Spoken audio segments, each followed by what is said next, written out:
Assalamualaikum warahmatullahi wabarakatuh. Bismillahirrahmanirrahim. Alhamdulillah, pada hari ini Jumat 24 Juli 2020, jam 9 kita memulai untuk webinar yang diselenggarakan oleh STIMIK Bandung. Secara rutin, kami mempunyai visi untuk 100 webinar sampai akhir tahun ini ya. Di webinar ini kita akan berbagi dengan berkaitan dengan data governance. Diberi judul banjir data, ini cara memanfaatkannya. Dari konsep itu kita akan melihat bagaimana cara kita menata kelola dari data tersebut. Nah, materi ini akan disampaikan oleh Bapak Kiki Noviandi dari CEO PT Kuadran 5, kemudian juga beliau sebagai MVP Microsoft Data Platform. Sudah 13 tahun ini Pak Kiki memegang predikat sebagai MVP ya. Terima kasih kepada para hadirin yang sudah menyempatkan waktunya untuk bergabung dalam acara webinar STIMIK Bandung ini.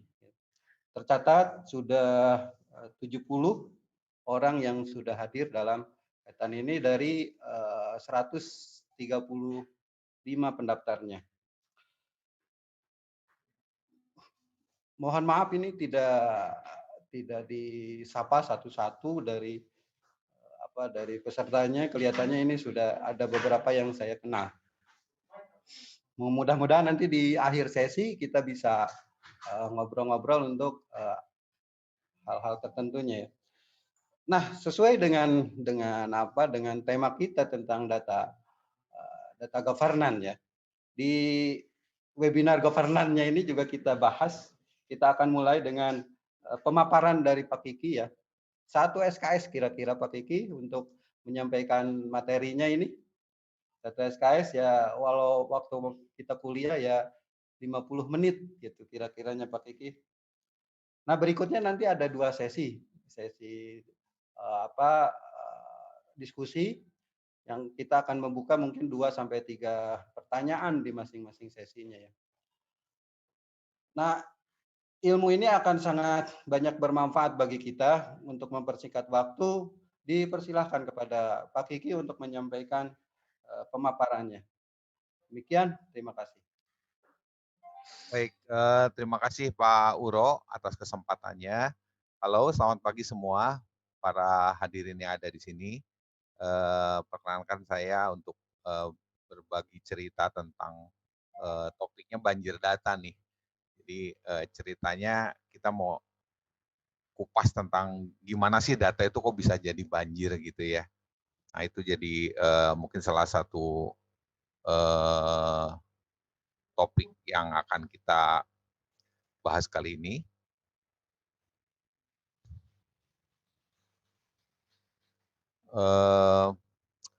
Untuk selanjutnya mungkin saya akan coba share screen dulu.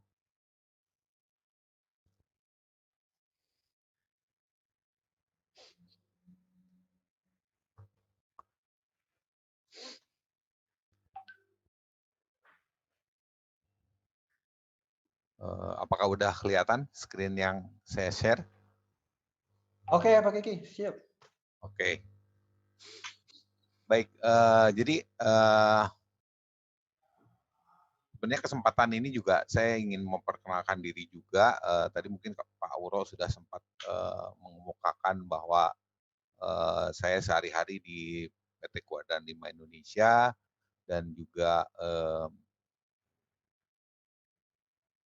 selama kurang lebih bukan 13 tahun Pak Uro, 15 tahun.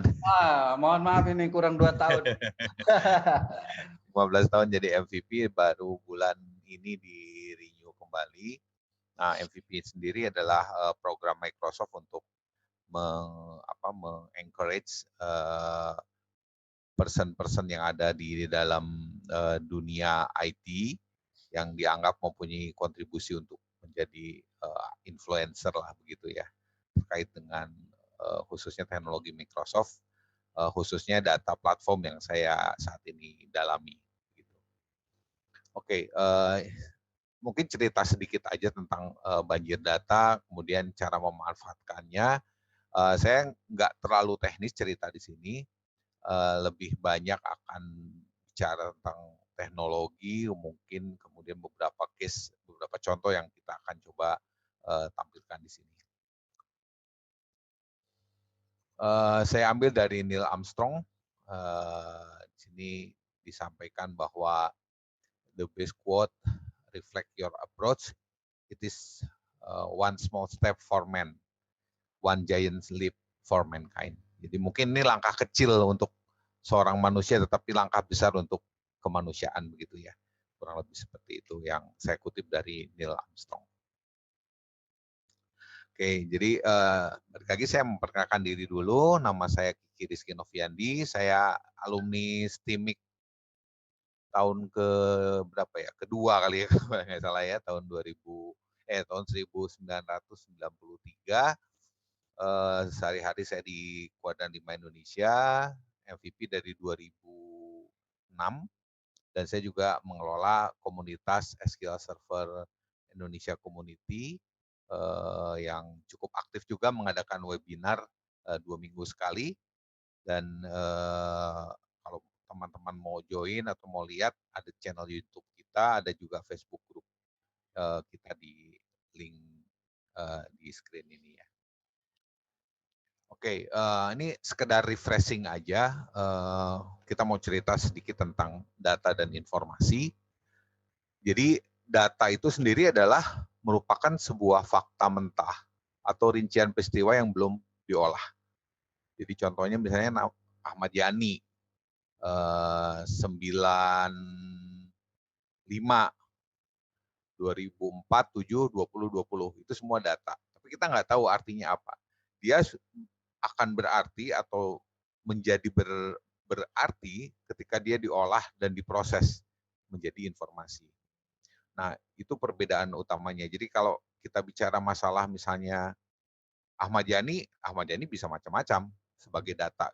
Tapi sebagai informasi, kalau kita tambahkan informasi misalnya nama jalan, Ahmad Yani misalnya, atau 95, itu cuma data saja. Tapi ketika kita olah jadi informasi bahwa ternyata 95 itu adalah nilai akhir. Atau 24, 7, 20, 20, itu kita isi informasi bahwa itu ada menjelaskan waktu pelaksanaan. Sehingga informasi sendiri mengakibatkan data itu menjadi punya makna begitu. Nah, jadi perbedaan antara data dengan informasi sendiri, kalau data tidak punya makna apapun, ya data ya just data gitu.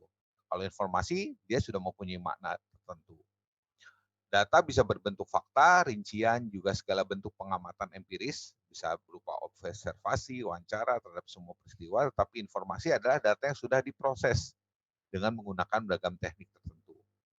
Bagi orang awam, data tidak bisa dimengerti maksudnya, tapi bagi orang awam, untuk informasi dengan mudahnya dia bisa mengerti apa yang dimaksud. Jadi itu sedikit perbedaan untuk nge-refresh aja bahwa data dan informasi itu cukup berbeda, tapi yang jelas informasi membutuhkan data, informasi tanpa data ya nggak bisa bicara apa-apa. Oke. Nah, kemudian kita lihat dari sisi data governance. Data governance sendiri adalah jantung daripada informasi manajemen. Jadi kalau kita bicara tentang contoh misalnya data arsitektur manajemen, data development, data operation management, atau misalnya data warehouse atau business intelligence dan seterusnya, itu nggak ada artinya tanpa kita lakukan data governance. Nah, data governance sendiri itu tergantung daripada banyak hal, termasuk di dalamnya adalah data quality management. Jadi kita harus menjaga kualitas dari sebuah data itu dengan melakukan data quality management, di mana di dalamnya ada mungkin data cleansing, data enrichment, dan seterusnya, atau juga data warehouse dan data untuk business intelligence management. Kita juga butuh data governance begitu. Kemudian reference, master data management juga penting. Jadi ketika kita bicara masalah data itu biasanya dibagi dalam dua, yaitu ada data transaksional, ada data master. Nah ini juga harus di governance nih. Gimana kalau misalnya data masternya ditambah atau data masternya diupdate dan seterusnya, itu harus diatur sedemikian rupa sehingga data itu bisa di-track oleh user dengan mudahnya. Kemudian data arsitektur dan data modeling ini penting karena kalau datanya tidak dipersiapkan secara arsitektur dengan baik, maka kita akan banyak mengalami masalah baik itu sisi performance maupun dari sisi quality datanya sendiri. Nah ini sebagai contoh misalnya ketika kita lihat gambar ini, apa yang kita dapat? Ini akan banyak berarti kalau kita kasih label gitu ya, kalau kita kasih tag. Jadi misalnya kayak pohon, the tree, kemudian pintu, the door, kemudian rumah, the house, kaos, shirt, pen, dan seterusnya, dan seterusnya. Nah, intinya adalah semua data itu penting harus kita jaga kualitasnya. Sehingga data quality itu menjadi sesuatu yang sangat penting untuk menjaga data konsistensi yang ada begitu. Nah, artinya apa? Kalau kita nggak memperhatikan itu akan menimbulkan masalah ketika kita bilang misalnya dalam berbagai bahasa pintu ada panto gitu ya, ada the door. Nah, itu udah beda. Padahal maksudnya adalah sama dan itu harus dijaga secara kualitas. Nah, boleh kalau saya share video, suaranya masuk nggak ya? Kelihatannya masuk Pak Kiki, silakan. Ada ini, ada.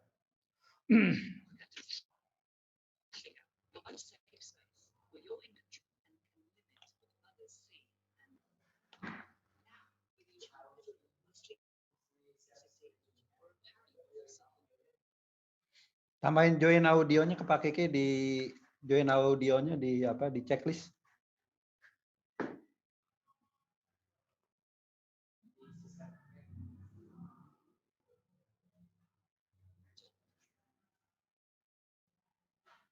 Halo? Ya. Sorry, agak nge-lag tadi.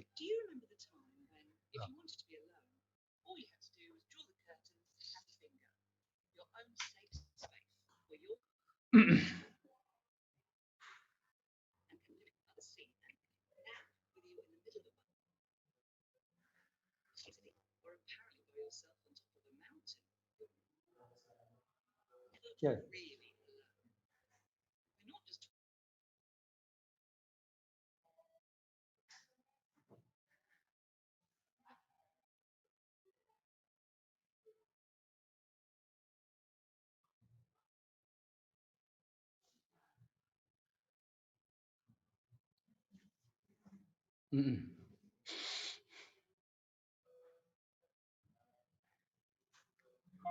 Nge-lag lagi nih Pak Kiki ya?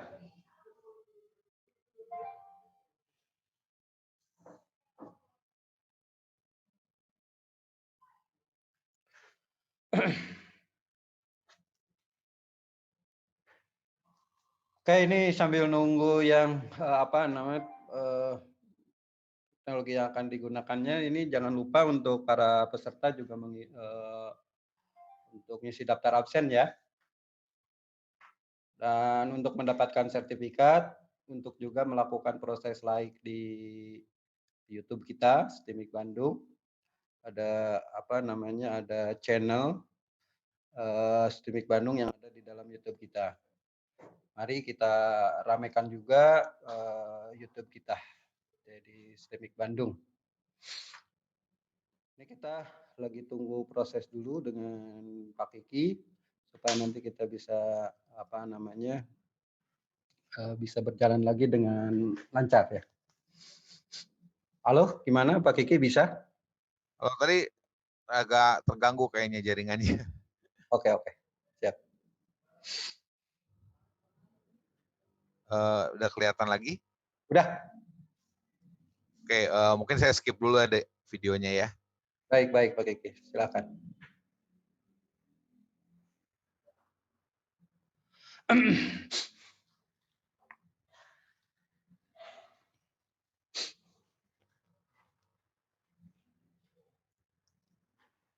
Hmm, hmm.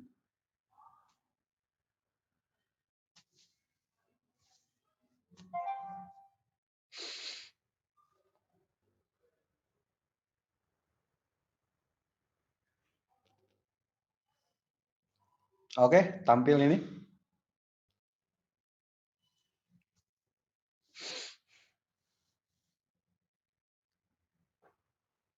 Oke,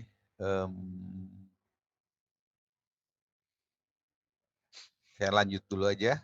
Videonya tadi agak lama. Kelihatan screen saya? Belum. Pak Kikinya udah nampil. Oh, oke. Saya coba share ya. Share slide-nya Pak Kiki ya. Ya,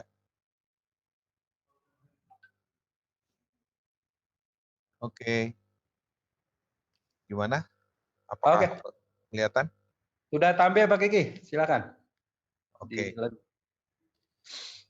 Oke, jadi kita cerita tentang big data. Jadi kalau kita tadi cerita tentang data yang tadi, misalnya apa nama jalan, apa segala macam, itu data yang terbilang kecil lah. Kayak contoh data KTP kita tuh data kecil gitu. Nah, kita lihat fakta kalau kita bicara tentang big data. Yang pertama adalah ternyata dalam setiap 2 hari kita itu sekarang ini sudah menciptakan informasi yang sudah kita lakukan dari mulai adanya apa istilahnya komputer sampai tahun 2003. Demikian banyaknya data gitu yang keluar. Itu yang pertama. Kemudian 90% dari semua data yang ada di dunia ini itu dibuat dalam 2 tahun terakhir. Jadi semakin lama tuh semakin banyak data yang diciptakan gitu ya. Kalau kita dulu mungkin cuman cerita tentang data transaksi atau data kependudukan atau apa, tapi sekarang 90% data yang ada di dunia ini diciptakan dari data 2 tahun terakhir. Kemudian tahun 2020, which is tahun ini saya ambil dari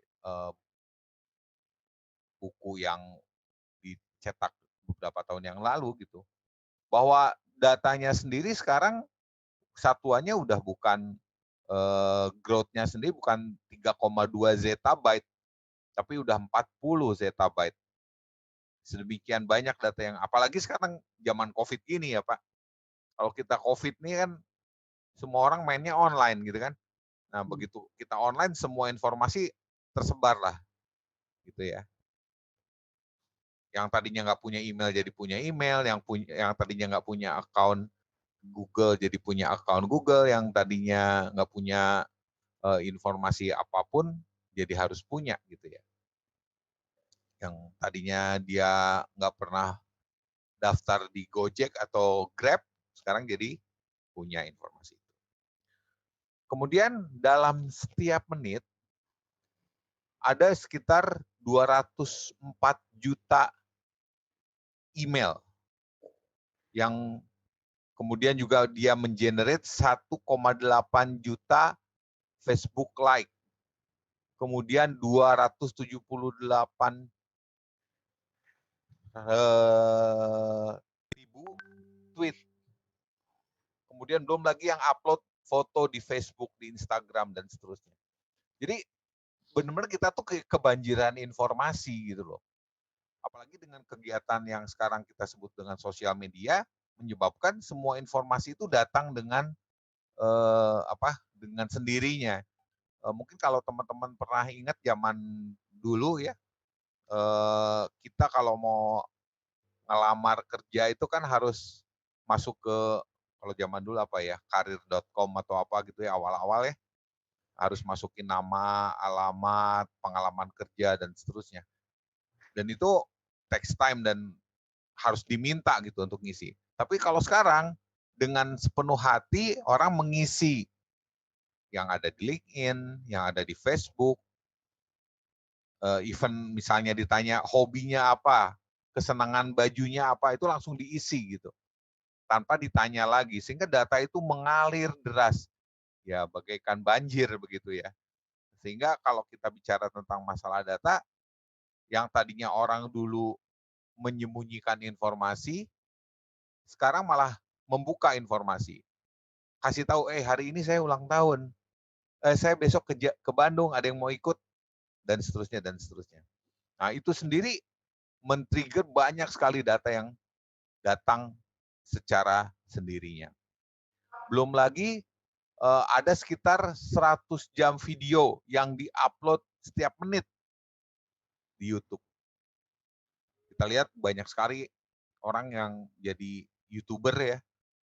Nah, itu yang menyebabkan YouTube jadi sangat terkenal, apalagi udah pandemik COVID-19 ini gitu. Semua orang akhirnya mainnya nyetel YouTube, posting YouTube, malah jadi sekarang jadi YouTuber gitu ya. Sehingga kalau kita misalnya tonton nih semua video yang ada yang di YouTube, itu membutuhkan waktu kurang lebih sekitar 15 tahun untuk menonton nggak berhenti-berhenti semua video yang ada di YouTube. Gitu. Itu saking banyaknya informasi, dan itu semua datang dengan sendirinya.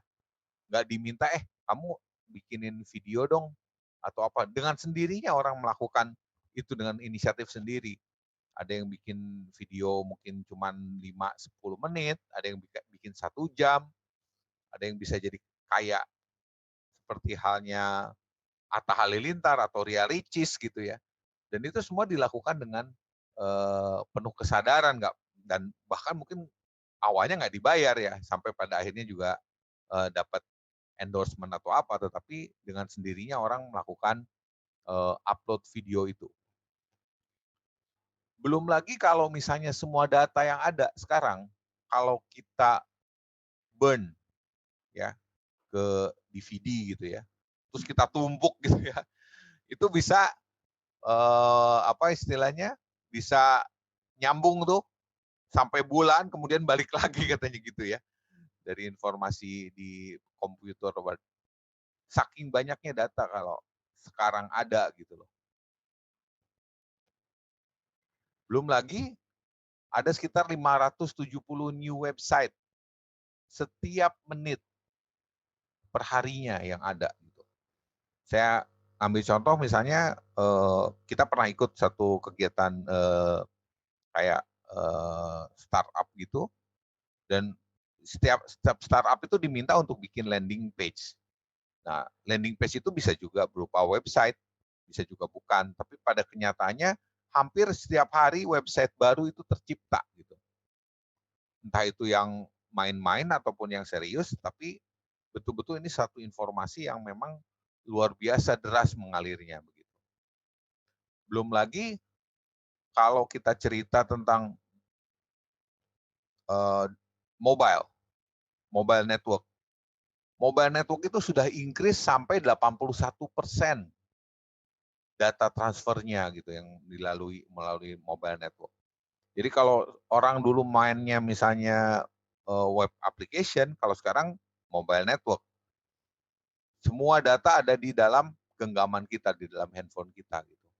Nah, data yang ada di dalam genggaman kita itu dengan sendirinya mengalir. Contoh misalnya ketika kita menginstal satu aplikasi, tiba-tiba kontak kita ikut diambil, data pribadi kita ikut diambil. Itu komunikasi data juga yang terjadi gitu. Dan ada satu kenyataannya bahwa 1,5 exabyte atau 1,5 juta gigabyte data itu terkumpul ya dari tahun 2012 sampai 2014. Ini yang menjadi interesting gitu ya. Sehingga kita akan agak susah gitu untuk bicara seperti itu. Nah, ini ada sekitar 28 sebetulnya kenyataan yang ada dari data Big Data ini. Saya ambil dari buku Big Data in Practice ya. Gitu. Nah, lalu apa sebenarnya impact-nya? Kalau kita ngomong tadi data, sekarang kita ngomongnya Big Data. Apa impact-nya sebenarnya? Ini sudah merubah behavior kita semua. Sudah merubah kebiasaan kita semua. Contoh misalnya transformasi yang dilakukan di retail. Kalau dulu orang ngomongnya promosi pakai iklan gede-gedean, big deal, sales atau apa gitu ya. Kalau sekarang orang udah nggak gitu bicaranya. Udah ngomongnya adalah data driven pricing, data driven recommendation gitu ya. Jadi kayak misalnya contoh orang akan lebih suka untuk membeli secara online, apalagi kalau sekarang ya zaman COVID ya. Mall-mall gede tuh banyak kan udah mulai pada keteteran tuh mall-mall gede. Karena apa?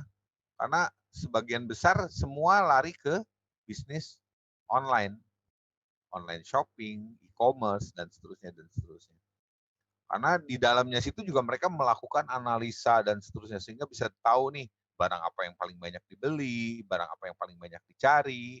Kemudian kalau dia paling banyak dicari tentu demand-nya jadi tinggi. Supply-nya juga kalau misalnya cukup, harganya bisa jadi murah.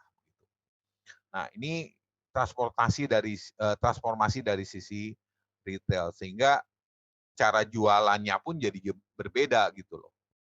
Nggak bisa secara konvensional.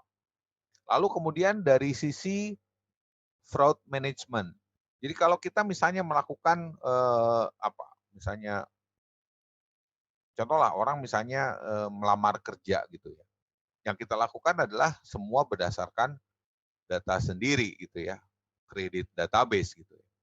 Tapi kalau sekarang orang yang dilihat adalah sosial profile-nya, Facebook-nya, Twitter-nya gitu.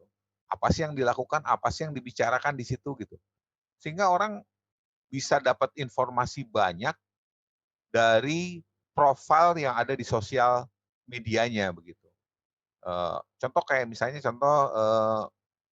ada beberapa website kayak misalnya JobDB atau Kaliber atau apa gitu yang kalau kita ngelamar dia harus mencantumkan website kita apa, kalau ada blognya, kalau misalnya sosial media Facebook kita apa, Instagram kita apa, untuk dianalisa gitu, untuk tahu behavior kita seperti apa gitu.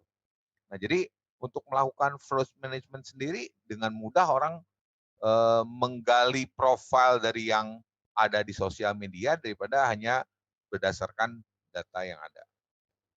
Lalu kemudian dari sisi fitness, kalau dulu kita melakukannya dengan manual tracking, bisa jalan 45 menit, kemudian misalnya detak jantung berapa dan seterusnya. Kalau sekarang semua udah dikontrol pakai alat gitu loh. Sehingga yang jadi ukuran adalah goal sama measurement. Jadi misalnya contoh kalau di larinya misalnya jalannya 45 menit itu bisa dapat 1.000 langkah.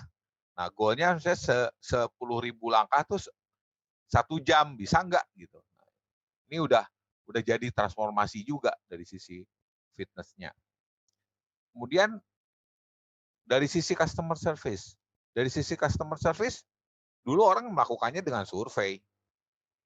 Jadi kayak misalnya setelah belanja dimintalah ngisi survei gitu ya. Ada yang happy, ada yang unhappy, ketahuan dari survei. Tapi kalau sekarang yang dilakukan adalah customer insight. Jadi orang pengen tahu misalnya kualitas suatu produk atau suatu barang gitu, dia tinggal cari apa namanya, bukan impact, apa ya namanya, negatif apa positif gitu, secara komen orang di sosial media contohnya ya. Itu yang dilakukan sekarang. Kenapa Pak? Testimoni Pak Kiki ya? Bukan testimoni, jadi tren, bukan tren ya. Saya lupa namanya. sentimen yang ada, makanya disebutnya sentimen analisis namanya. Jadi kayak misalnya kalau misalnya kita barang misalnya contoh kalau di satu perusahaan membuat inisiatif ini seberapa menarik gitu, itu tinggal dilempar ke sosial media, dia akan bisa tahu feedback dari orang-orang itu gitu. Dengan hashtag, dengan apa gitu, sehingga bisa dengan mudahnya orang melakukan analisa sentimen yang terjadi dari sisi pasar. Dan dari sisi operasional, kalau dulu pakai kertas ya, transformation dari operation management pakai kertas nih.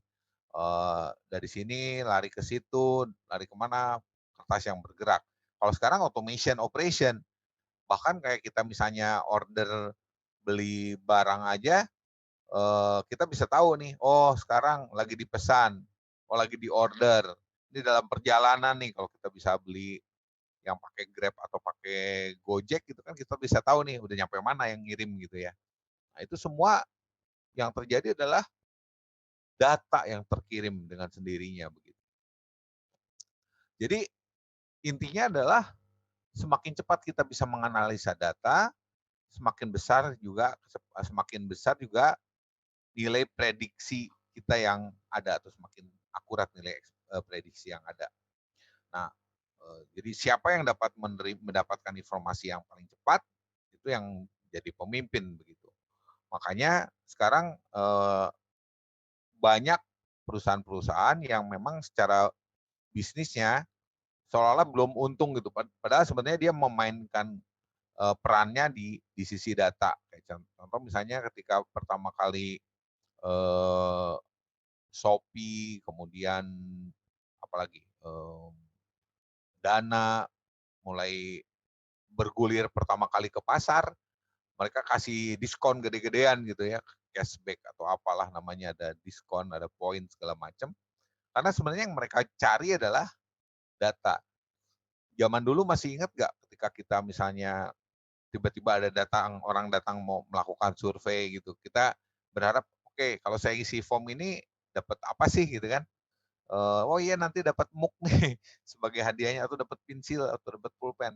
Kalau sekarang orang dengan sendirinya memasukkan informasi itu ke dalam sistem dengan ya mungkin dengan gimmick-gimmick yang berbeda, tetapi intinya mereka bisa jadi lebih tertantang untuk masuk dengan penuh kesadaran gitu tanpa paksaan.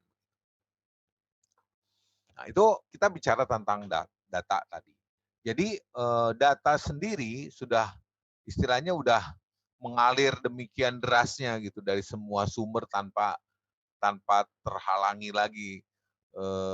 Kayak contoh misalnya berapa banyak dari teman-teman yang tiba-tiba dikontak oleh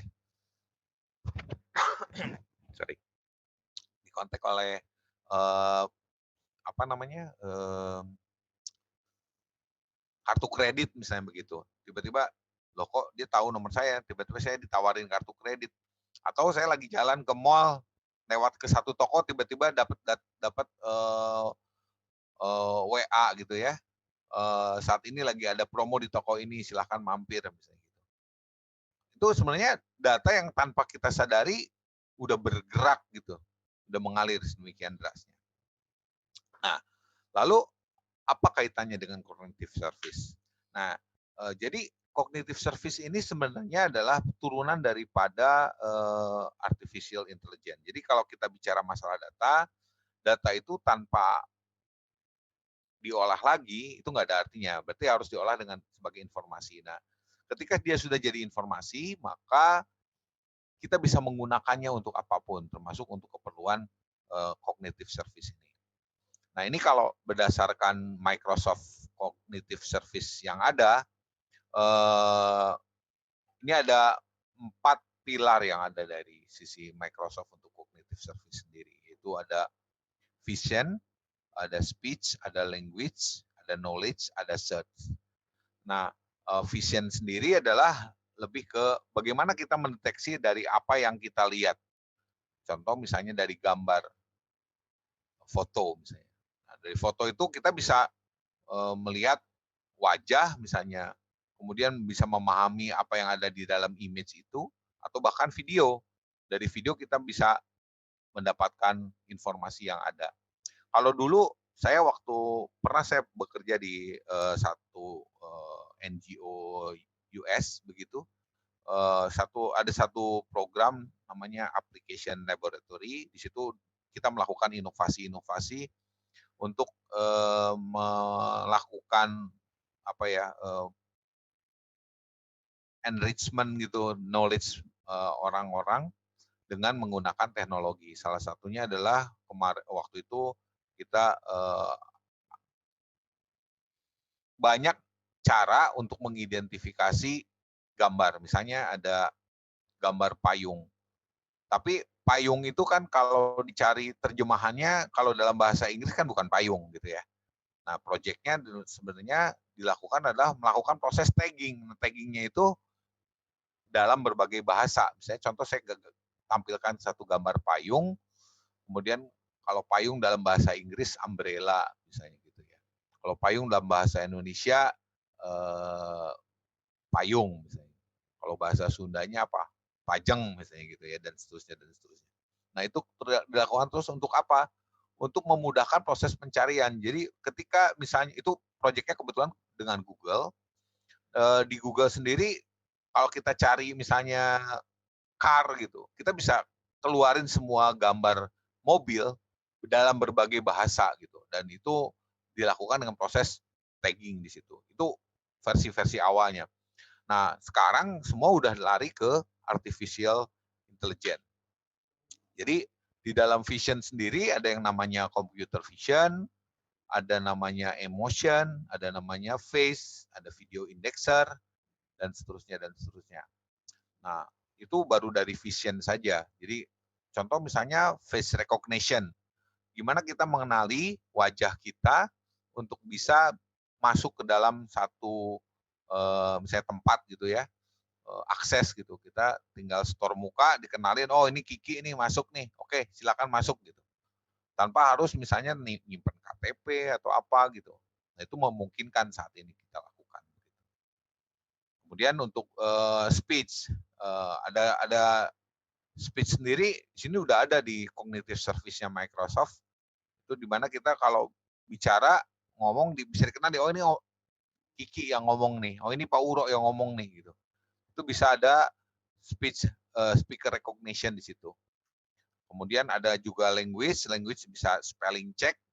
Ini menggunakan tools-nya Bing Translator juga di situ, di mana di dalamnya ada translator text dan speech, kemudian web lingual model. Oke.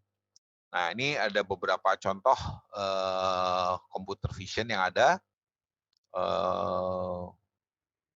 Misalnya kita bisa ketahui dari gambar yang ini aja, gitu, ada di computer vision, kategorinya people, isinya ada 5 orang, gitu. Dari foto itu ada 5 orang. Kemudian color dominannya apa? Putih.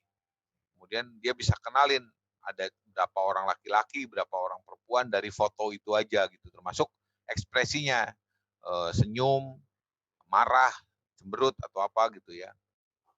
Ini banyak yang bisa kita lakukan dengan computer vision. Sementara untuk yang speech, contoh misalnya kita bisa kenali, kalau sekarang udah ada ya kayak di Google kan ada suara tuh bisa dikenalin juga. Mau pergi kemana, kemudian ditunjukkan tuh sama Google. Asal menggunakan bahasa yang pas gitu, yang dikenali gitu ya. Nah, sayangnya hampir sebagian besar saat ini masih menggunakan bahasa Inggris. Jadi kalau sebenarnya buat bahasa Indonesia masih gede kesempatannya gitu ya, masih besar peluangnya untuk bisa kita kembangkan dalam bahasa Indonesia. Oke.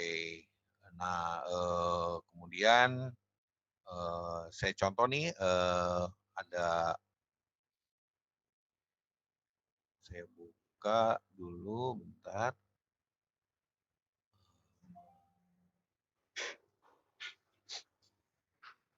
Atau mungkin ada pertanyaan dulu, Pak Uro?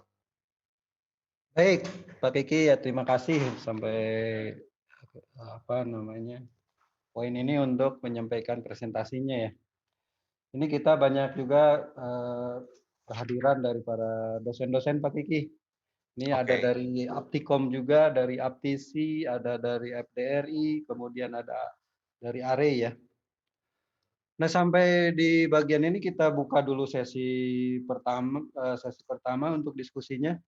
Mungkin Ya. dipersilahkan ya untuk menyampaikan yang menyampaikan pertanyaan ya. Acungkan tangan dulu mungkin untuk yang mau bertanya ya. Persilahkan. Dua penanya dulu untuk sesi pertama ini.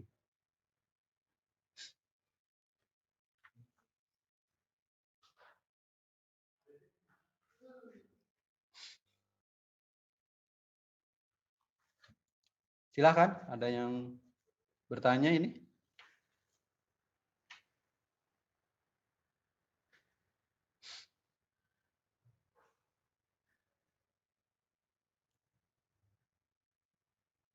Kalau belum ada, saya lanjut dulu ya. Boleh Pak Kiki. Dilanjut dulu untuk ini. Dipersilakan Pak Kiki. Oke, saya share lagi screen-nya. Baik. Nah, di Microsoft sendiri ada yang namanya Microsoft Artificial Intelligence, di mana di dalamnya ada ada beberapa, ini saya ambil contoh, ada beberapa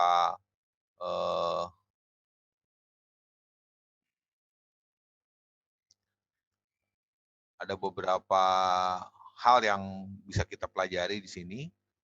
Yang pertama adalah saya ambil yang computer vision yang tadi ya. Jadi di computer vision sendiri sebenarnya kita bisa melakukannya dengan beberapa cara. Yang pertama adalah bisa menganalisa atau mendescribe satu gambar gitu ya. Contohnya misalnya di sini ini dari gambar ini aja kita bisa dapat bahwa di dalamnya ada air, kemudian kondisinya di outdoor, skyscraper-nya 85%, overlooking-nya 33%, dan seterusnya dan seterusnya. Oke. Atau misalnya di sini yang lain, ini dia outdoor, ada building-nya juga, banyak building di sini 98%, kemudian ada downtown ya, kota ya, kemudian ada vehicle, ini banyak vehicle di sini, kemudian busy, nggak terlalu busy juga 30%, kemudian road ya, ini jalan ya, kemudian street-nya 83% dan seterusnya dan seterusnya. Nah, ini kita bisa deskripsikan di sini, a view of city street filled with traffic surrounded by tall building 97%. Nah, ini semua didapat dari mana? Ini semua didapat dari menggunakan artificial intelligence-nya Microsoft, menggunakan Azure ya di sini ya. Jadi kita bisa menggunakannya, atau misalnya yang lain. Contoh di sini lagi yang lain. Nah, ini bisa langsung kelihatan di sini bahwa dari gambar ini kita bisa dapat informasi bahwa dia adalah sebuah jembatan gitu ya. Jembatan kali dianggapnya ya. Water a city in the background 57% confidence. Jadi dari gambar itu bisa langsung disimpulkan gitu ya. Ini juga sama. Ini sebuah mobil, dia bilang sebuah mobil yang diparkir di pinggir jalan, di jalan 96% confidence. Jadi dari satu gambar aja bisa disimpulkan begitu. Itu baru dari sisi analisa dan deskripsi. Nah, atau kita juga bisa lakukannya dengan menggunakan text imaginary. Jadi kayak misalnya kita bisa melakukannya dengan optical character recognition, di mana kayak ambil contoh di sini, misalnya ada kata-kata di sini taksi, oh ini ada diambil taksi. Gitu ya. Atau yang lain misalnya di sini ada 42 street, ini ada 42 street dan 42 juga diambil di sini. Atau yang lain di sini misalnya ada tulisan right line must turn right. Right line must turn right. Dia bisa langsung baca gitu ya. Atau yang lain adalah Notepad crossing use crosswalk. Nah, di sini bisa langsung dapat informasi ini. Jadi dari gambar saja, dari foto saja, dari image saja, dari vision saja itu bisa langsung bisa dibaca kondisinya, dibaca tulisannya begitu ya. Kemudian yang lain mengenali tulisan tangan. Jadi kalau misalnya ada tulisan tangan di foto bisa juga langsung dibaca. Contoh misalnya di sini free hugs gitu ya. Ini ada free hug di sini. Kemudian ada tulisan tangan lagi yang di fotonya juga out of order di sini. Out of order, sorry for any inconvenient cause. Ini contoh ya. Bisa dibaca dari image yang ada di sini. Atau ya ini tadi Cook Alaskan King Crab section. Oke. Nah, terus yang berikutnya kita juga bisa mengenali selebriti atau landmark. Contoh misalnya ini foto siapa gitu. Ini bisa langsung dikirim, langsung dikenali. Ini foto dari gambar patung Liberty gitu ya. Atau ini foto dari White House misalnya gitu ya. Atau ini foto dari Satya Nadella gitu ya.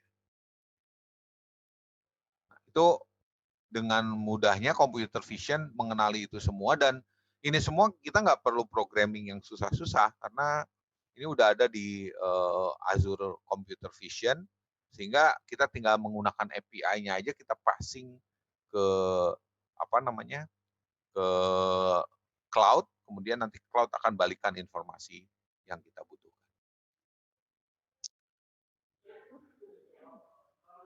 Nah, itu kalau kita bicara tentang computer vision. Belum lagi ada lagi yang lain di computer vision itu, selain face recognition juga bisa melakukan expression, mengenal ekspresi, kayak misalnya cemberut, tertawa. Dia bisa ngenalin laki-laki atau perempuan gitu, dan seterusnya dan seterusnya. Itu yang ada di computer vision. Nah, lalu ada lagi sekarang kalau kita search di Google itu kan mudah banget ya. Bisa search berita, bisa search gambar. Tapi kalau image, nah itu kan agak susah ya. Ini di film saya ada di film ini ada gambar saya misalnya gitu contohnya ya. Nah, ini kita bisa menggunakannya dengan video indexer ini ya. Jadi saya ambil contoh di sini. Kita bisa mengenali people di video ini. Di warna biru-biru ini, di warna biru-biru ini adalah ada orang namanya Satya Nadella, ada San George di sini.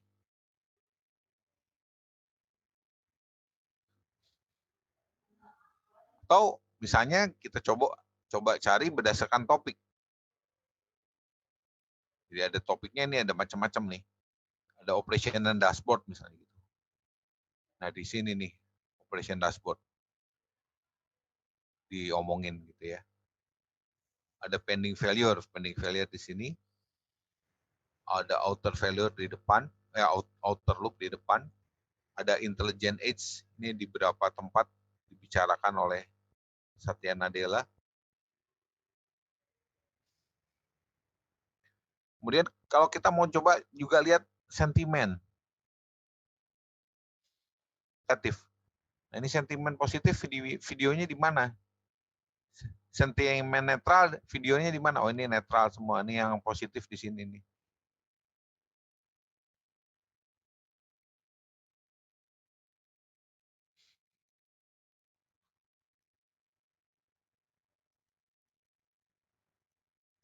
Atau keynotation.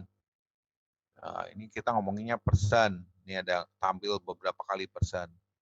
Ada juga kita cerita atau dengar atau lihat tentang indoor. di mana keluar indoor di sini.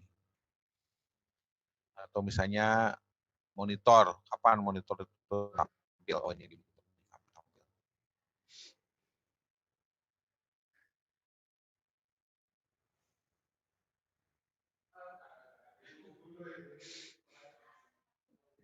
Oke, jadi kita bukan cuman bisa mengidentifikasi image, tapi bahkan kita juga bisa mengidentifikasi video yang ada di videonya gitu ya.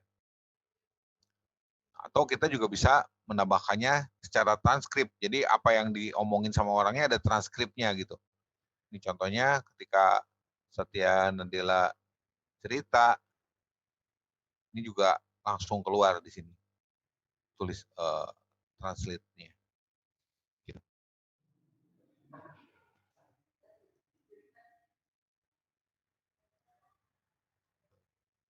Oke, itu yang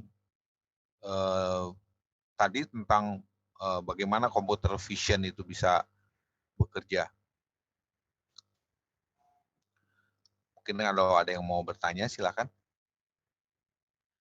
Baik, mungkin untuk sesi pertanyaan kalau ada yang mau ditanyakan langsung aja ke Pak Kiki. Ya. Nah, emang ini banjir datanya sangat banyak sekali dan kita tinggal memfilter datanya itu yang agak susah. Nah, ini apa tujuan dulu apa data dulu yang of industrial automation company, 150 years old, 43,000 people in the company. They've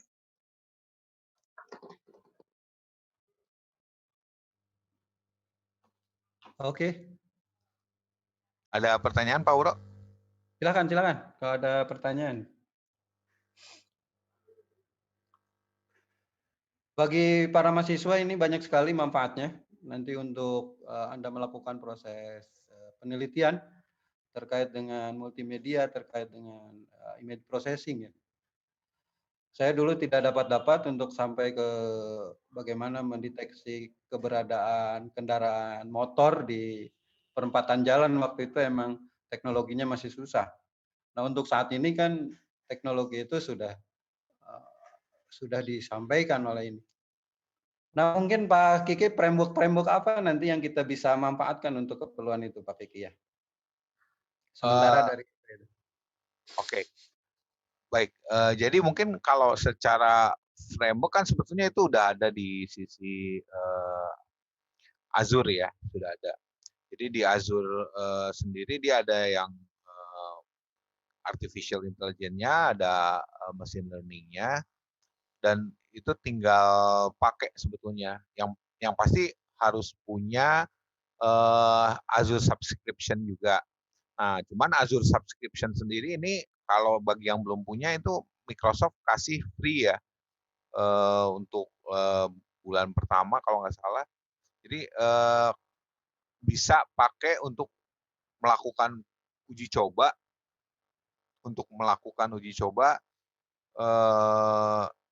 bagaimana kita memanggil API-nya. Karena sebetulnya yang perlu dilakukan adalah tinggal daftarin key-nya, kemudian tampilkan di aplikasi, dipanggil di aplikasi, dan secara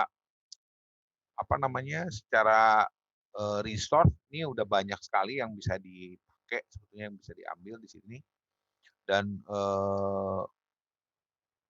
kita bisa sajikan dalam berbagai media ya, apakah itu web application, desktop application, atau mobile application. Intinya bagaimana tadi informasi tadi kita bisa sajikan itu dengan mudahnya kita panggil API-nya, kemudian dia balikin datanya berupa data dalam format JSON ya. Jadi JSON-nya sendiri nanti tinggal dibaca, informasinya seperti apa nanti tinggal di consume gitu. Itu aja sih Pak Uro kalau dari saya sih. Ada beberapa pertanyaan lewat chat Pak Kiki. Ini dari Pak Wawan Ridwan. Ya. Data yang dikirimkan banyak sehingga tersimpan di big data. Masalahnya pasti rentan dengan adanya resiko seperti tindakan kriminal. Nah, adakah teknologi yang bisa mengatasi hal tersebut ya? Oke, resiko keamanan. untuk resiko keamanan sendiri sebetulnya itu banyak sekali ya, dari sisi pengamanan dari sisi database. Yang pasti kalau sekarang kita mungkin di Indonesia masih banyak cerita tentang structured data. Kalau kita bicara udah big data, udah unstructured data gitu ya. Kayak contoh misalnya, kalau dulu kita ngomongnya ada integer, karakter, date time dan seterusnya. Kalau sekarang datanya udah berupa data image, data blob, data video, data foto, data suara gitu. Itu udah banyak sekali gitu. Nah, untuk security-nya sendiri sebenarnya kalau dari sisi SQL Server kita bisa menggunakan data encryption gitu. Jadi datanya bukan di encrypt ketika kita sajikan ke aplikasi, tetapi secara data juga terencrypt. Kalau dulu kita menggunakan enkripsi ketika data dikirim gitu ya. Tapi ini datanya juga disimpan di dalam database secara terencrypt sehingga waktu kita buka pun itu udah istilahnya udah terenkripsi, harus punya key untuk buka enkripsinya begitu. Nah, jadi kalau kita bicara tentang keamanan data itu banyak istilahnya banyak hal yang banyak membantu kita gitu. Salah satunya adalah tadi database encryption, belum menggunakan firewall-nya juga, kemudian belum menggunakan anti SQL injection dan seterusnya gitu. Itu udah banyak gitu ya. Yang pasti kalau saat ini kalau data yang structured itu kita bisa enkripsi gitu ya. Secara database bisa database encryption. Begitu. Baik, mungkin itu Pak Wawan Ridwan ya. Nanti bisa kalau belum memuaskan, dipersilakan untuk membuat chat lagi atau bertanya langsung. Nah, berikutnya saya ke pertanyaan dari Pak Ade Chandra, Pak Kiki ya. Ya. Terkait dengan penggunaan Microsoft AI, apakah ada kebutuhan hardware yang spesifik yang bisa disiapkan? Apakah di MS Azure MS Azure ini data dan program ada di cloud atau harus kita siapkan environment sendiri? Sebenarnya itu pilihan ya. Bisa semua di cloud, bisa juga ada yang istilahnya kalau skenario itu skenario hybrid ya. Ada yang juga di on-prem juga begitu ya. Nah, tapi kalau kita tadi pertanyaan pertama adalah penggunaan Microsoft AI secara hardware-nya, tentu harus balik lagi. Kalau dalam konteks artificial intelligence-nya itu cuman artificial intelligence aja, itu tinggal panggil aja sebetulnya, tinggal di custom aja. Tapi kan contoh nanti saya tunjukkan satu video juga habis ini. Contoh misalnya kita ngomongin bagaimana kita melakukan face recognition. Otomatis kan kita juga harus ada hardware untuk face recognition-nya. Nah, kita jadinya nggak cuma bicara tentang artificial intelligence, tapi kita juga harus masukkan komponen IoT di dalamnya, Internet of Things gitu di dalamnya. Jadi hardware itu ya tergantung kebutuhannya juga. Kalau memang butuh buat kebutuhan sensor, ya harus dipasang gitu ya. Contoh yang saya ada kerjasama juga dengan salah satu rekan saya di Daikot. Di Daikot juga cerita tentang bagaimana dia mengembangkan satu hardware untuk bisa mengenali suhu orang gitu ya. Nanti habis ini saya akan setel videonya.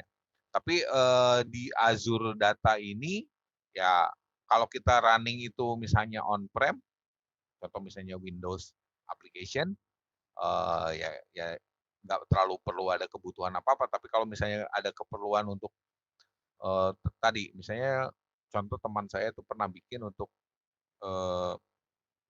ternak ya. Jadi untuk ternak binatang itu dipasangin satu alat, kemudian dia kasih tahu nih suhu tubuhnya berapa, detak jantungnya berapa, dalam kondisi sehat atau enggak, atau segala macam.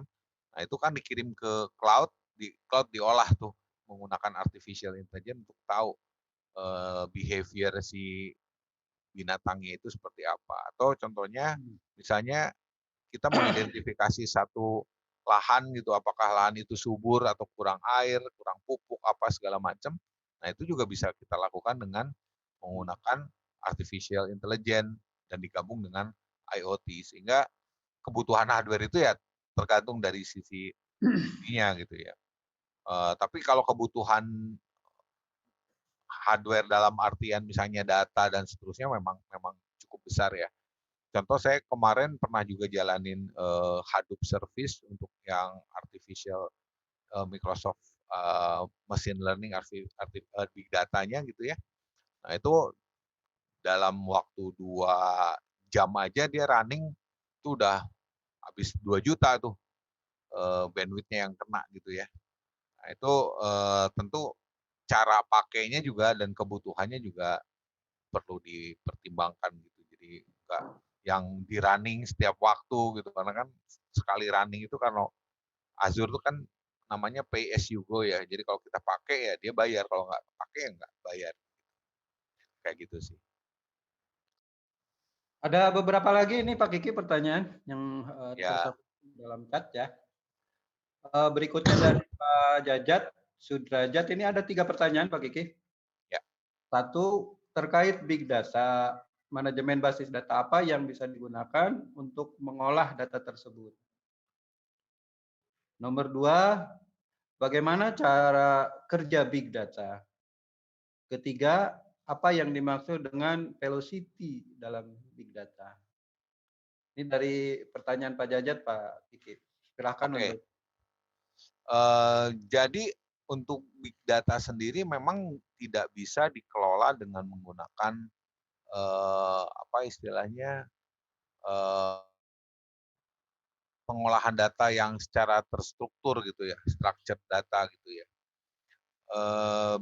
Big data sendiri dia lebih mengolah banyak data yang unstructured. Makanya waktu kita bilang big data tentu disimpannya bukan di menggunakan database struktur yang biasa gitu ya. Apakah itu menggunakan SQL Server atau menggunakan Oracle atau apa gitu, tapi menggunakan tools untuk big data. Nah, biasanya yang umum dilakukan itu menggunakan apa istilahnya Hadoop ya. Nah, jadi secara structure-nya beda, kemudian juga cara penggunaannya juga beda, termasuk tadi apa namanya cara mengolah datanya juga beda, karena dia harus dilakukannya di cloud. Begitu. Baik. Velocity dalam big data. Oke. Velocity dalam big data itu kan sebenarnya ada 3 komponen dari sisi big data ya.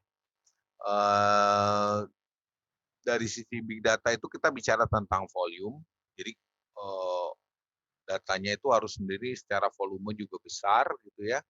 Kemudian juga kita bicara juga tentang apa namanya variety atau variasi datanya sendiri. Kemudian kita bicara tentang velocity. Velocity itu sebenarnya lebih ke kecepatan pengolahan datanya. Jadi bayangkan ketika kita bicara tentang big data, datanya kan besar banget ya. Jadi kalau misalnya datanya besar banget, kita database kita yang 1 juta record aja udah berasa gitu lambatnya gitu ya. Apalagi kalau misalnya datanya dalam urusannya dalam ukuran tera, apa namanya zeta dan seterusnya gitu. Jadi velocity itu penting karena apa? Karena waktu kita mengolah data di big data sendiri, karena tadi kita bilang secara volumenya besar, secara variasinya juga macam-macam, bukan cuma data yang structured tapi juga unstructured, maka velocity itu jadi penting.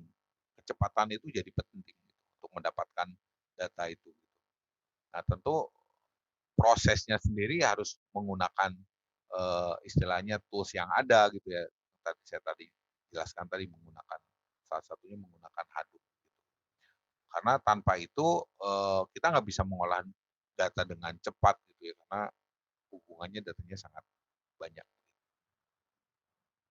Jadi velocity itu lebih ke kecepatan untuk mengakses datanya. Baik Pak Kiki, nanti lanjut lagi dengan pertanyaan dari Pak Ade Iskandar ini, rekan kita dari Telkom Jakarta ya Pak Ade Iskandar. Halo. Beliau menanyakan kalau data warehouse apakah ada fasilitas yang ditawarkan oleh Microsoft untuk penggunaan open source tool seperti Pentaho, gitu Pak. Oke, kalau data warehouse sendiri kan itu di Microsoft sih udah ada 2 ya. Jadi ada data warehouse yang on cloud sama data warehouse on prem. Kalau data warehouse on prem yang biasa kita pakai menggunakan SQL Server Business Intelligence begitu. Nah, kalau misalnya untuk untuk data warehouse sendiri yang di cloud itu ada juga Azure Data Warehouse juga di situ ada. Intinya kalau kita bicara data warehouse tentu tools untuk menggunakan analitiknya yang paling penting. Dan untuk menyajikan dari sisi Microsoft sih memberikan flexibility yang saat ini sih kita menggunakannya adalah menggunakan Power BI untuk keperluan data warehouse kita atau data business intelligence kita. Nah, karena pada kenyataannya data warehouse itu sendiri sebenarnya tergantung waktu kita desainnya. Gimana kita bisa mendesain data warehouse dengan cukup benar, itu menjadi salah satu challenge utama ketika kita membuat satu data warehouse. Either itu dia di on-prem ataupun dia ada di cloud begitu. Jadi saat ini sih kalau Microsoft sih saraninnya menggunakan Power BI. Gitu. Baik, berikutnya ada beberapa pertanyaan dari para mahasiswa, nanti dikumpulkan dulu dari para mahasiswa. Saya mengarah dulu ke pertanyaan yang lain. Dari Pak Muhammad Dadang Ruslan, ini pertanyaannya, apakah jika kita memotret lahan atau sawah dengan menggunakan HP, bisa keluar big data soal kesuburan tanah, ketinggian tanah? Mohon penjelasannya, Pak. Oke, ini terkait dengan lahan atau tanah ya, menggunakan HP. Kalau menggunakan HP tentu tinggal di custom si fotonya aja dan aplikasinya sendiri harus diinstal di HP-nya begitu. Jadi harus spesifik gitu untuk kebutuhan itu gitu ya. Karena apakah foto itu hanya sekedar foto kemudian nanti dikirim ke cloud, nanti dilakukan analisa atau istilahnya real time begitu ya. Jadi di foto langsung dikeluarin hasil analisanya. Nah, itu yang nanti tergantung skenarionya. Tapi untuk melihat kesuburan tanah sendiri sebetulnya saya kalau nggak salah ada salah satu teman saya yang pernah bikin itu, dia menggunakan IoT. Jadi menggunakan IoT, menggunakan sensor untuk melihat kesuburan tanahnya, apakah dia banyak mengandung unsur misalnya apa gitu ya, atau menggunakan pupuk apa gitu. Jadi dia bisa mengidentifikasi apakah tanah itu sudah diberi pupuk atau belum begitu ya. Nah, itu bisa menggunakan infrared dan infrared itu nanti dikirim ke cloud, kemudian nanti dia kasih informasi. Jadi gini, skenarionya adalah ini diimplement di di industri ya, industri kehutanan atau pertanian ya gitu ya. Jadi kan biasanya orang-orang ini dikasih pekerja-pekerja itu dikasih misalnya contoh untuk merawat sebidang tanah begitu. Nah, untuk merawat sebidang tanah itu kan harus dipastikan bahwa misalnya pupuknya sudah dikirimkan atau udah ditaburkan gitu ya. Nah, jangan-jangan nggak ditaburkan tapi dibuang ke sungai gitu ya. Terus bilang laporan, oh udah dikasih pupuk, padahal dia nggak nyiram pupuknya gitu. Nah, itu bisa dilakukan dengan kebetulan teman saya waktu itu dia bikin identifikasi penyebaran pupuknya itu. Jadi pupuknya dilihat dari kamera gitu, dari udara, kemudian pakai sensor infrared, dia tahu nih, oh daerah sini sudah dikasih pupuk, daerah ini atau ini udah belum. Dan itu juga secara melakukannya harus kita menggunakan sensor.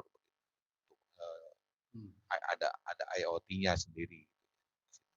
Tapi balik lagi dari situ data itu harus dikirim ke ke cloud untuk bisa diolah sedemikian rupa sehingga bisa diidentifikasi di area mana saja nih yang udah ada gambarnya, dan gambar itu yang jadi computer vision yang lakukan gitu ya untuk menganalisa. Begitu Pak. Baik Pak Kiki, terima kasih. Nanti mungkin kalau belum memuaskan bagi Muhammad Danang R, silakan untuk membuat kembali chatnya ya. Nah berikutnya dari Pak M. Hairil Anwar. Pertanyaannya adalah, salah satu tantangan yang menjadi sorotan adalah kemungkinan big data disalahgunakan. Ini udah belum? Oh belum. Disalahgunakan sebagai alat untuk diskriminasi. Kata kuncinya mungkin ini diskriminasinya. Jika big data dan analisis bisa mendapatkan hasil prediktif dari data yang ada menyebut orang-orang yang dinyatakan tidak masuk kualifikasi, maka orang tersebut benar-benar dipinggirkan. Bagaimana penggunaan big data analisis prediktif ini untuk menghindari diskriminasi? Balik lagi, kalau dari sisi saya sih teknologi kan cuma sebagai enabler ya. Pada kenyataannya kan ketika kita bilang entah itu mungkin tujuannya apa, ada diskriminasi atau enggak, itu tergantung siapa yang mengendalikan atau siapa yang menggunakannya begitu ya. Jadi contohnya misalnya face recognition begitu ya. Face recognition sendiri itu kan bisa digunakan untuk macam-macam. Nah mungkin boleh saya share screen ya. Boleh. Sambil menjelaskan juga.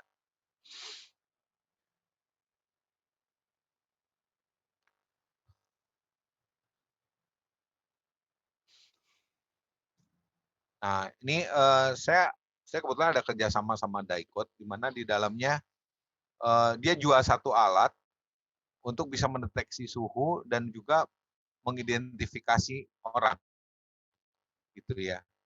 Nah, ini dikirim ke cloud datanya, sehingga orang bisa tahu, oh dia suhunya badannya berapa. Jadi skenario-nya adalah ketika misalnya orang masuk ke gedung kalau sekarang ya, itu kan ketemunya sama satpam dulu tuh biasanya, ditem dulu gitu ya, dicek suhunya pakai termogan gitu kan. Nah dicek suhunya sama termogan itu otomatis kalau ternyata dia ada COVID-nya, itu kan kepapar duluan tuh satpamnya tuh. Resiko pertama satpam berarti yang kena kan gitu. Nah dengan alat ini nggak perlu ada orang, tapi kita bisa mengenali orang itu dengan suhunya gitu ya. Kemudian juga ada face recognition, di mana dia orang ini, oh ya namanya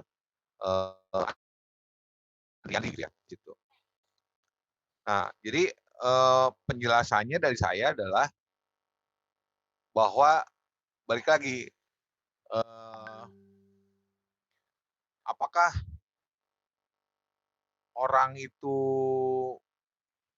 bisa masuk atau dilakukan diskriminasi atau enggak, misalnya oh ini pakai, kalau dulu orang melarang pakai cadar, sekarang semua orang pakai masker, which is sebenarnya pakai cadar juga sebenarnya gitu ya.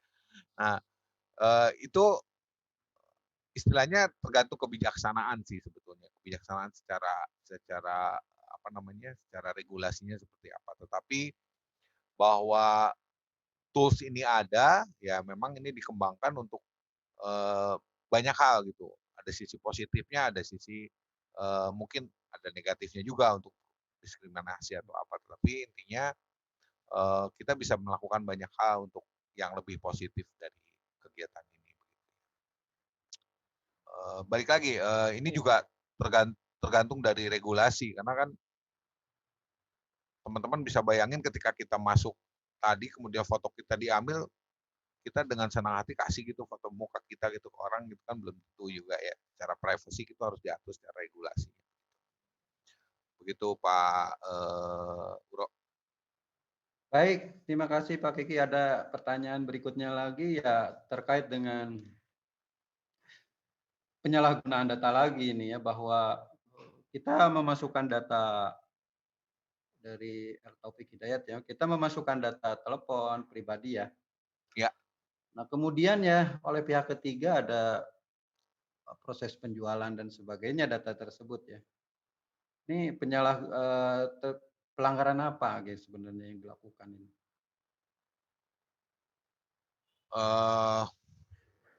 Itu sebenarnya ya itu udah jadi topik itu ya, topik hangat lah gitu ya. Kayak contoh misalnya yang beberapa saat ini kejadian,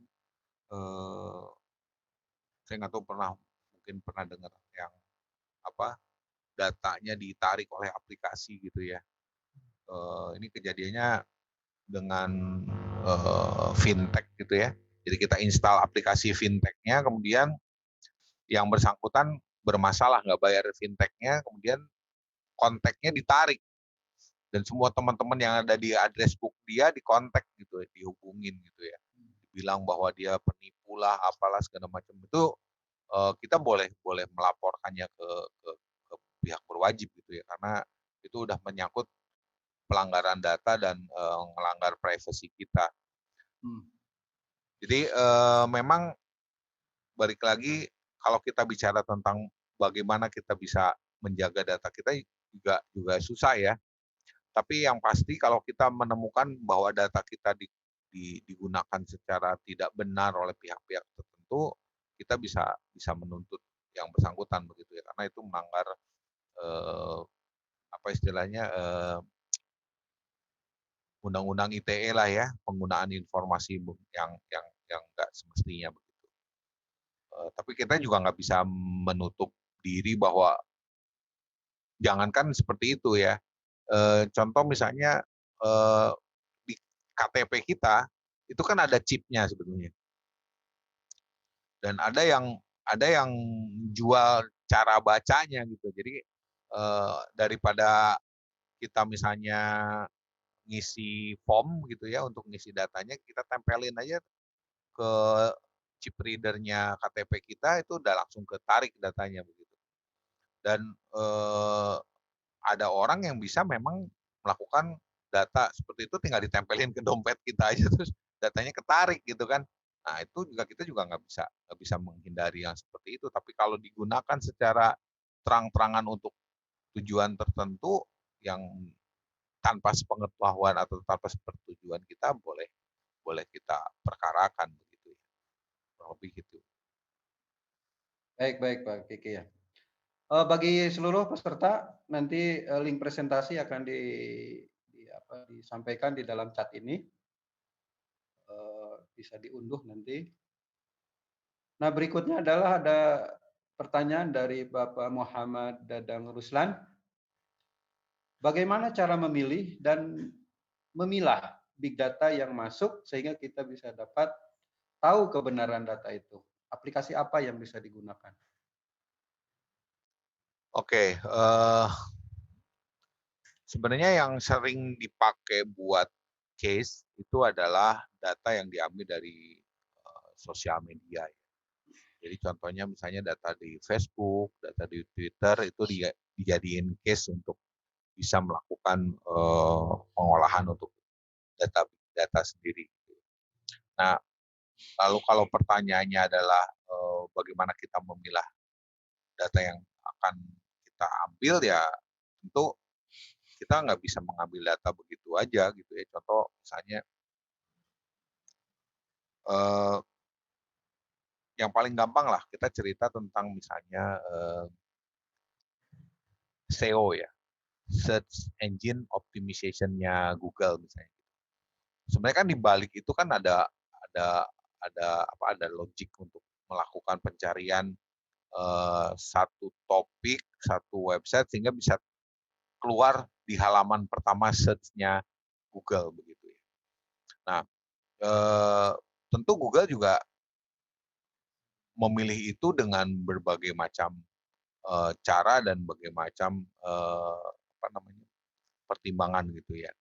Nah, dia bisa aja dia mendapatkan informasi yang nggak penting, tapi dia dapat bisa baca dari historinya, misalnya contoh dari historinya, dari lognya bahwa banyak yang visit misalnya begitu. Nah, tahu benarnya atau tidaknya kan dilihat dari banyaknya komentar di situ, dilihat dari banyaknya respon yang like atau enggak. Gitu ya. Itu untuk yang sosial media. Tapi kalau di yang data yang lain, tentu ketika kita bicara big data, ya datanya memang harus betul-betul proven dari data yang bisa dipertanggungjawabkan. Jadi kayak misalnya kalau kita mau mengolah data dari BMG, ya kita harus dapat source-nya dari BMG. Kalau kita mau dapat data fluktuasi saham dan seterusnya, ya kita harus ngambil data dari bursa efek misalnya contohnya. Itu jadi sumber data itu jadi penting untuk memvalidasi datanya semua gitu ya. Lalu aplikasi apa yang digunakan, ya balik lagi aplikasinya sendiri sebenarnya tergantung sisi kebutuhan kita, karena saat ini banyak sekali company-company yang sudah menyediakan aplikasi untuk data, termasuk ada IBM, ada Microsoft, dan seterusnya. Jadi intinya sendiri adalah waktu kita memilih big data, kita harus dapat dari sumber yang memang dapat dipertanggungjawabkan gitu ya, kebenaran data. Itu ya Pak. Baik, Pak Kiki. Sudah panjang lebar ini. Banyak sekali pertanyaan yang tersampaikan untuk kesempatan ini, webinar ini. Mudah-mudahan nanti kita bisa membuka kembali webinar berikutnya terkait masih dengan banjir data ini. Apa yang membuat banjirnya gitu, datanya banyak sekali dari kita. Oke, mungkin saya pengen share satu video aja, boleh ya Pak? Sebelum saya akhiri. Ini ceritanya apa yang sudah dibuat oleh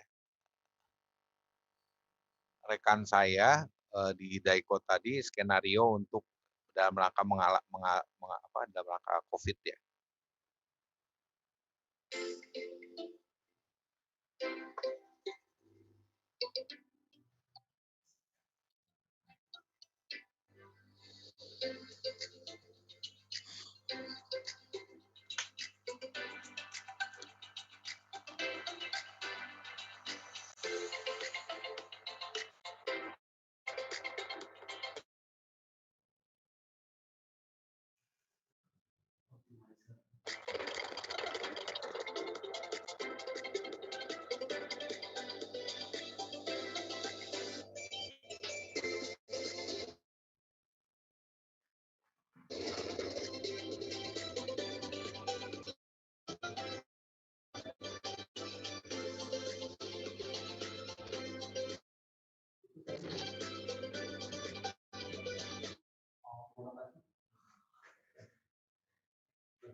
Nanti link itunya juga disampaikan ke cloud ya Pak Kiki ya.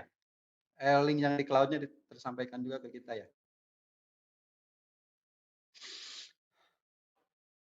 Ini mungkin ada kendala lagi ini ya.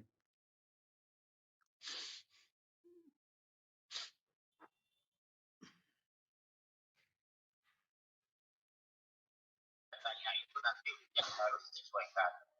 Mau seperti apa? Nah, ini kemudian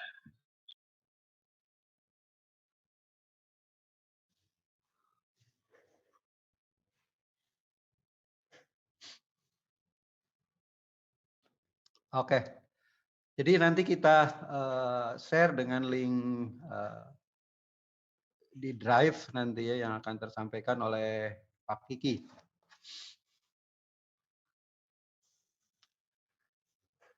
Sudah nyambung lagi Pak Kiki?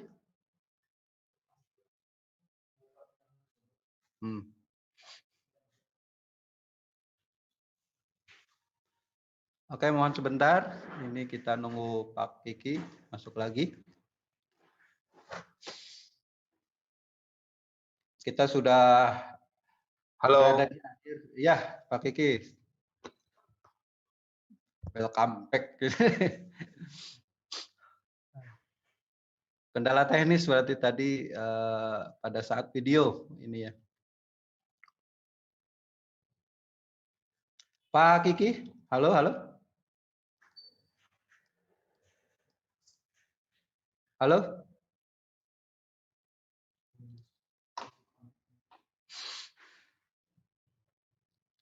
Iya, halo Pak Kiki. Sebentar ini ya. Oke, jangan lupa bagi para peserta tadi untuk mendapatkan sertifikat yang kami sampaikan kepada para peserta yang hadir hari ini. Jangan lupa juga untuk like channel STIMIK Bandung yang ada di dalam YouTube kita. Sorry Pak Uro. Baik Pak Kiki ya. Bandwidth-nya kacau nih. Mohon. Baik Pak Kiki, sebentar ini ada yang disampaikan oleh Pak Ketua STIMIK Bandung, Bapak Dr. Abdurrahman kepada narasumber. Dipersilahkan kepada Bapak Dr. Abdurrahman untuk menyampaikan ucapan terima kasihnya. Baik, bismillahirrahmanirrahim. Assalamualaikum warahmatullahi wabarakatuh. Waalaikumsalam. Selamat siang, salam sejahtera untuk kita semuanya. Yang saya hormati Kang Kiki, sudah lama kita tidak bersua nih, tidak silaturahim. Alhamdulillah pada hari Jumat yang penuh berkah ini kita dapat bersilaturahim secara online. Ya. Saya mohon maaf baru gabung karena kebetulan paralel Zoom dengan yang lain juga. Kebetulan hari Jumat ini cukup padat lah untuk nge-Zoom. Ya. Rekan-rekan sekalian peserta webinar STIMIK Bandung yang saya muliakan, alhamdulillah Kang Kiki tadi sudah menyampaikan beberapa hal terkait dengan pemahaman bagaimana kita menggunakan data yang sangat besar atau yang kita kenal dengan big data ya, dengan beberapa utilisasi teknologi yang bisa kita manfaatkan ya. Artinya apa yang disampaikan oleh narasumber tadi ya, ini tidak hanya bisa diadop oleh para pengguna atau para praktisi teknologi informasi dalam arti para profesional peneliti bidang IT, tapi bisa dimanfaatkan juga oleh para pelaku bisnis ya, bisnis apapun itu, karena saat ini big data itu atau data yang besar itu sudah ada di hadapan kita ya, baik itu data medsos ya, baik data yang tidak terstruktur yang ada dalam diri kita ya, katakanlah data-data yang ada di mobile phone kita ya, ataupun data yang belum dikelola secara optimal di lingkungan kita ya, itu bisa kita manfaatkan atau kita utilize dengan teknologi informasi seperti yang disampaikan oleh Kang Kiki tadi ya. Nah, harapannya adalah para peserta webinar ini dapat menambang ilmu ya. Yang kedua adalah mencoba mempraktekkan apa yang telah disampaikan oleh narasumber, dan yang tak kalah pentingnya adalah silahkan membangun jaringan dengan narasumber maupun para peserta webinar ini. Saya perhatikan ada kurang lebih 120 peserta yang hadir saat ini dari berbagai kalangan ya, dari mahasiswa, dosen, ada saya lihat dari profesional, ada pengusaha di bidang IT, profesional pun beragam. Saya lihat ada yang dari perbankan ya, ada yang dari perusahaan tambang ya, dan lain-lain. Nah, ini saya kira menjadi ajang untuk menjalin komunikasi antar peserta sehingga mendapatkan nilai tambah. Demikian yang dapat saya sampaikan, Kang Kiki. Saya ucapkan terima kasih sebesar-besarnya yang telah berkenan untuk sharing ilmu ya. Semoga bisa memberikan manfaat kepada peserta yang hadir saat ini ataupun masyarakat luas yang menyaksikan via YouTube nantinya. Semoga ilmu yang disampaikan oleh Kang Kiki mendapatkan ridho dan pahala dari Allah Subhanahu wa taala, Tuhan yang Maha Esa. Ini memang tujuannya adalah bagaimana kita mengundang para peneliti, para praktisi, para profesional untuk sharing knowledge melalui webinar yang diselenggarakan oleh STIMIK Bandung. Demikian, wassalamualaikum warahmatullahi wabarakatuh. Waalaikumsalam warahmatullahi wabarakatuh. Terima kasih Pak Abdurrahman. Baik, terima kasih Pak Ketua STIMIK Bandung atas penyampaiannya. Terima kasih juga ini kepada Pak Kiki yang sudah menyempatkan waktunya ya untuk sharing berbagi ilmu di dalam komunitas kita Sivitas Akademika STIMIK Bandung. Ya. Kang Kiki hampir bareng kuliah dengan saya itu waktu itu gitu. Sebagai ketua BEM juga waktu itu Pak Kiki. BEM kedua Pak Kiki ya waktu itu ya setelah Mas Joko. Ya, kedua. Ya, alhamdulillah. Baik para peserta sekalian, kita sudah sampai di bagian akhir dalam webinar ini. Terima kasih atas semuanya, terima kasih atas segala kehadirannya. Jangan lupa untuk selalu mengikuti webinar yang ada di STIMIK Bandung. Kita mempunyai goal bahwa sampai akhir tahun ini kita mempunyai 100 webinar yang diselenggarakan oleh STIMIK Bandung. Webinar STIMIK Bandung dengan berbagai topik untuk menebar segala kebaikan sehingga setiap orang bisa mempunyai manfaat dari segala kebaikan yang kita sampaikan. Semoga segala hal yang kita sampaikan dalam bagian ini menjadi amal jariah yang tadi tersampaikan oleh Pak Ketua. Demikian para hadirin sekalian, terima kasih atas segala perhatiannya. Kita tutup dengan ucapan hamdalah. Alhamdulillahirabbil alamin. Terima kasih. Assalamualaikum warahmatullahi wabarakatuh. Waalaikumsalam warahmatullahi wabarakatuh. Terima kasih Pak Uro.